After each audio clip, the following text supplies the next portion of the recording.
Hello everyone, it's Amy Williams here for the You Perform channel, and we have Charlie, our mental performance coach.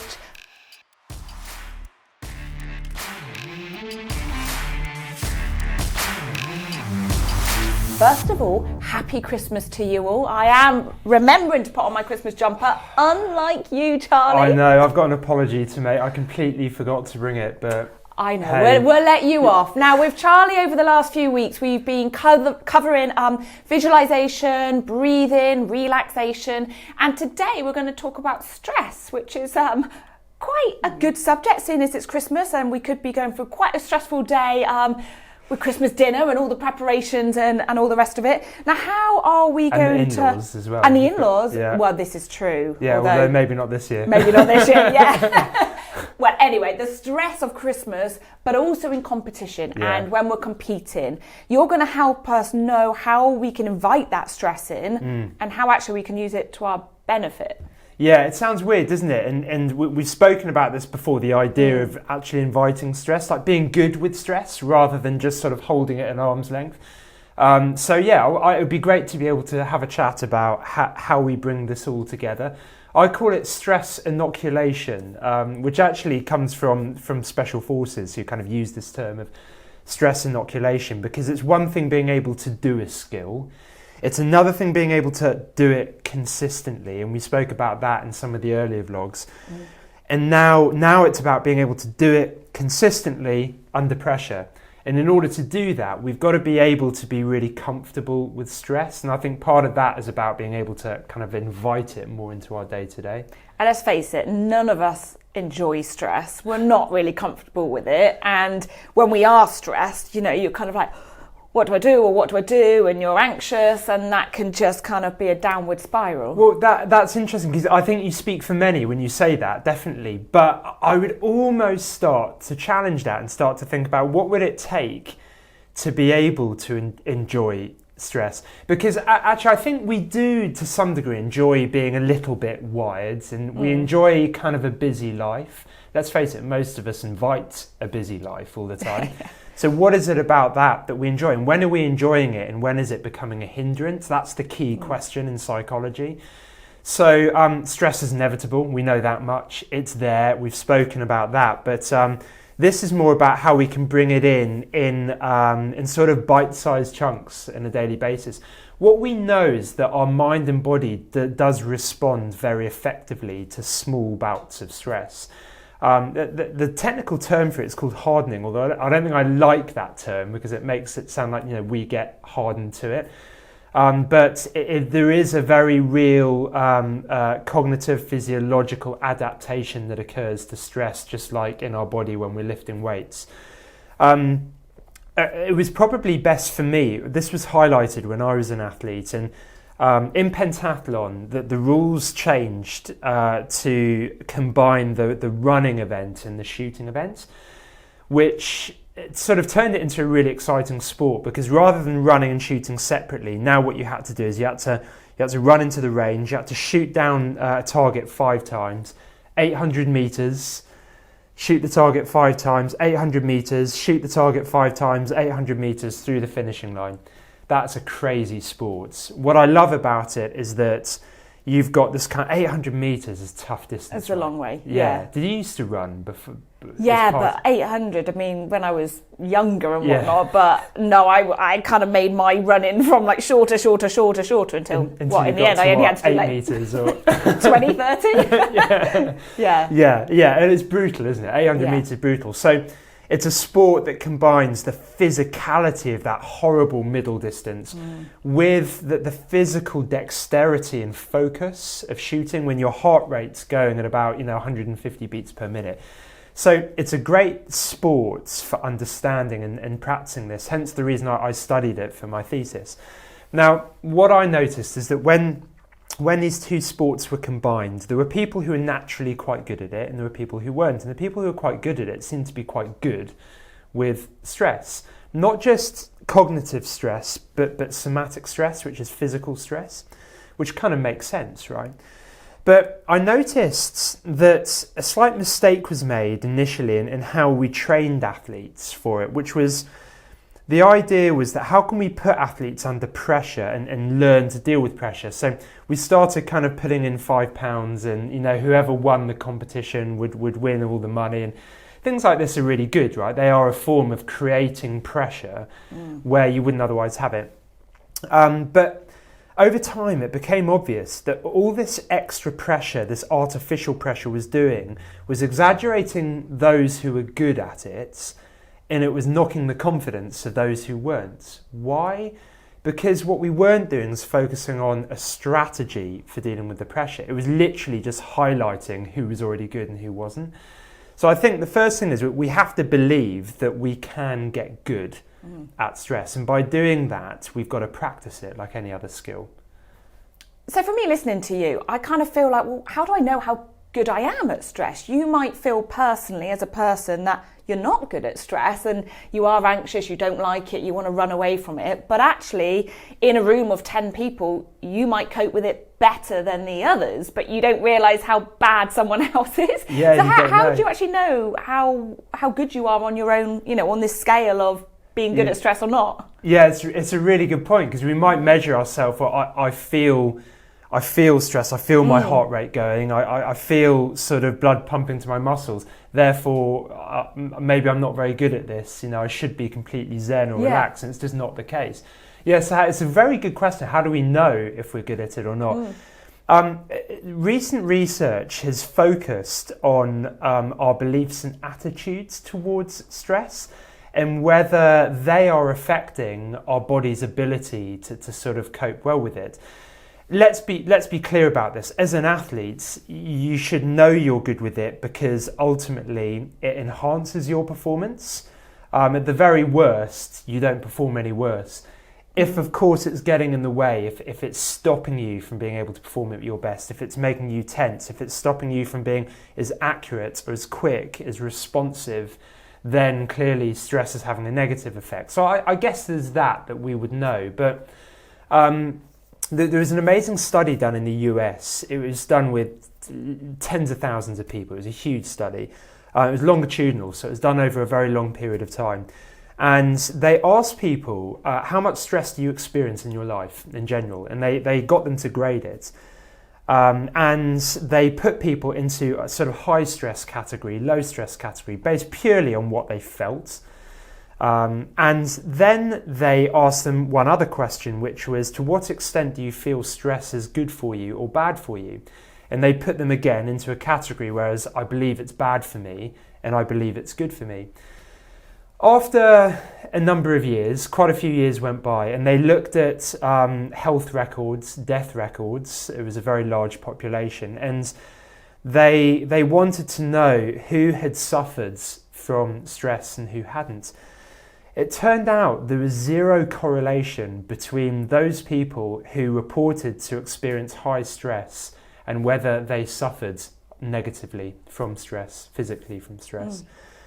Zero correlation, which is that completely goes against so much everything of what that we kind of think. And we're taught to believe about stress bad. What they found, however, was that there was a strong correlation between those people who believed stress that was bad for them and suffering the ill effects of stress and negative health, compared to those who believed that stress was good for them.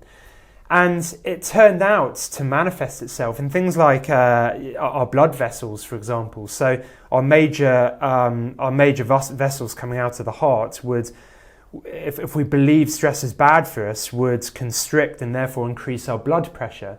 So people with the belief that stress is bad and almost fighting the feelings of stress would actually experience the negative effects, which would cause then sort of build up of fatty tissues, and they'd be more likely to suffer heart disease and things like that. Now that's crazy when you think about it, that we have this belief that stress, is killing people left, right and centre, and it's, that the biggest sort of health hazard that we've seen. But actually it's our attitudes and beliefs about it that kill more people.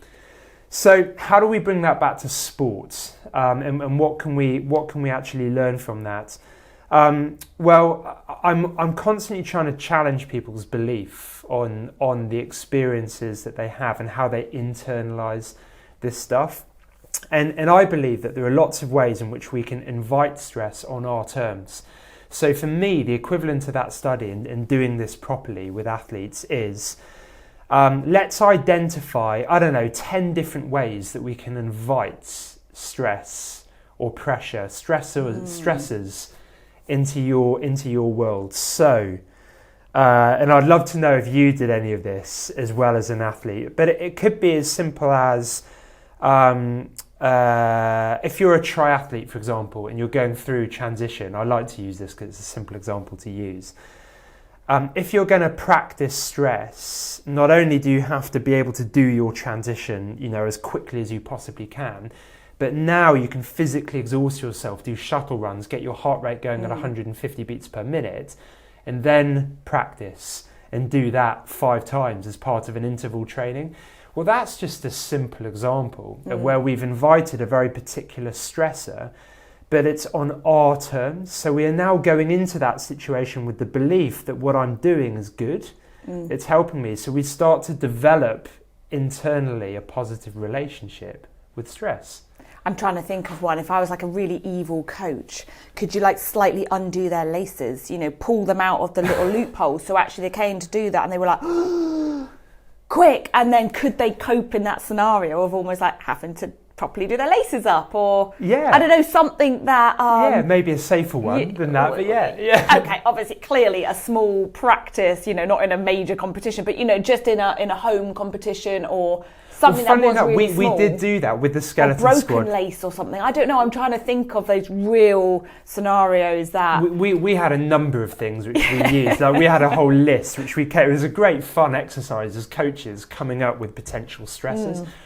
And they would range from things like in a training session, you're given a very particular time to go. Because that's the other thing, people don't practice their full race routine much.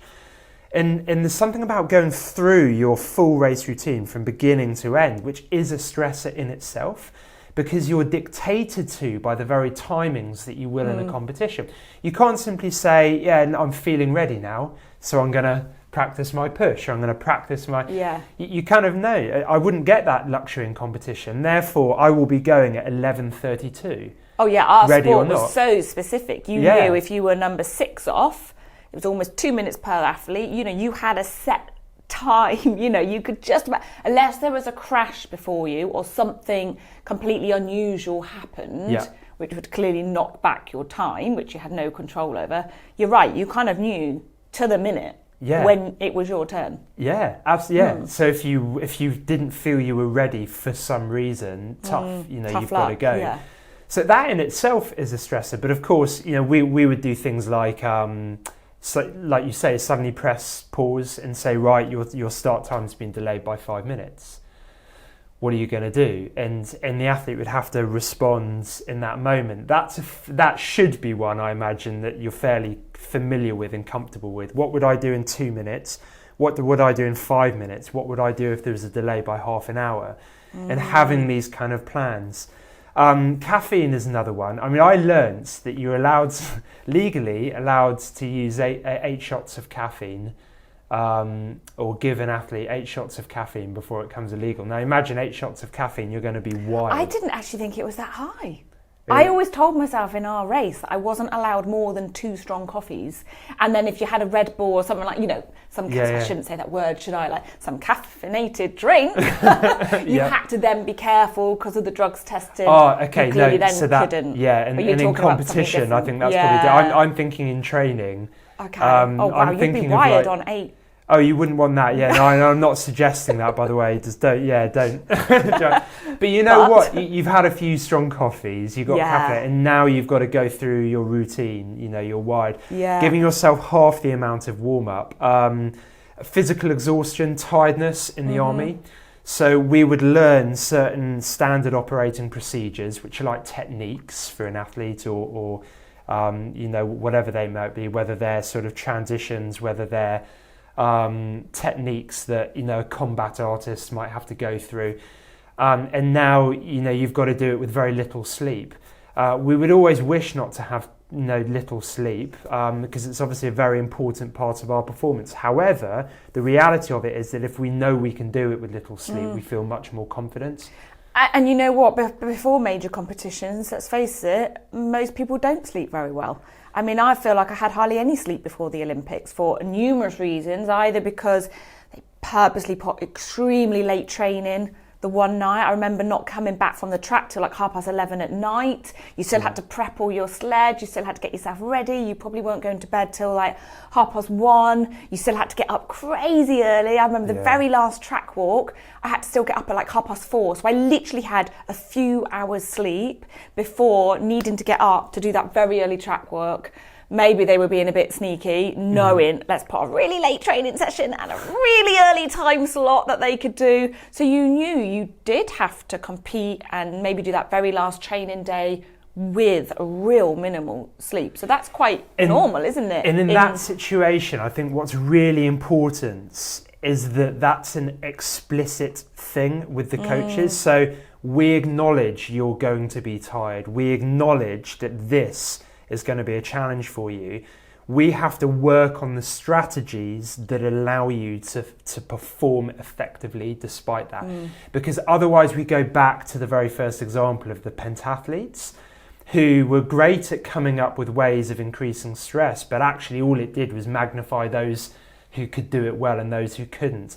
What we have to do is shine a light on the things that help you to perform well in those circumstances. So if you're very tired, you need mechanisms and often breathing techniques allow you to activate, get your heart rate up, using visualization techniques to be able to visualize what it is that you're going to do, maybe under high pressure to again sort of get you ready for it, get you mentally and physically ready for it.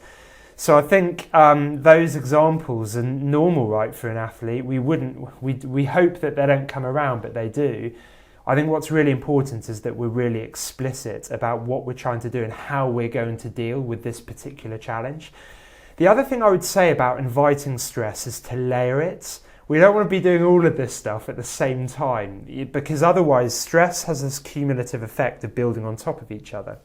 So part of the methodology of training stress and training ourselves to be good at it is by isolating one stressor at a time. So this is where I'd encourage everyone to use the stress ladder, what I call the stress ladder, which is basically write down as many examples of things that could and might cause you stress in your sport as you possibly can. So, using all the things that we've spoken about, make them quite technical for your sport as well. So, I don't know, if you're in a combat sport or a sport where you're directly against oppositions, going down, by a certain number of points really early on, that is a stressor in itself. So come up with a load of different things that can cause you stress, that can make it more difficult to execute good technique and race plan, whatever it might be. And then try to rank them in terms of which do you intuitively find are the most easy to deal with and which are the most difficult. And that becomes your stress ladder, with the easiest at the bottom rungs and the hardest at the top rungs. And what I'd encourage you to do is find ways of actually inviting those things, practicing those things one by one, just over time. Now, in order to do this, I think we've got to overcome this mindset of when we turn up to training, we have to beat other people, or we've got to be at our very best. Of course, if we're practicing being physically exhausted before doing a certain technique, we have to recognize that it might mean doing it a bit slower. It might mean doing it slightly less well. We're trying to do it as well as we can, but it might mean that our time comes down a little bit. So we've got to overcome that in our mindsets and get beyond the result and focus on the process of getting better. And stress inoculation is just one of those processes that gets us better.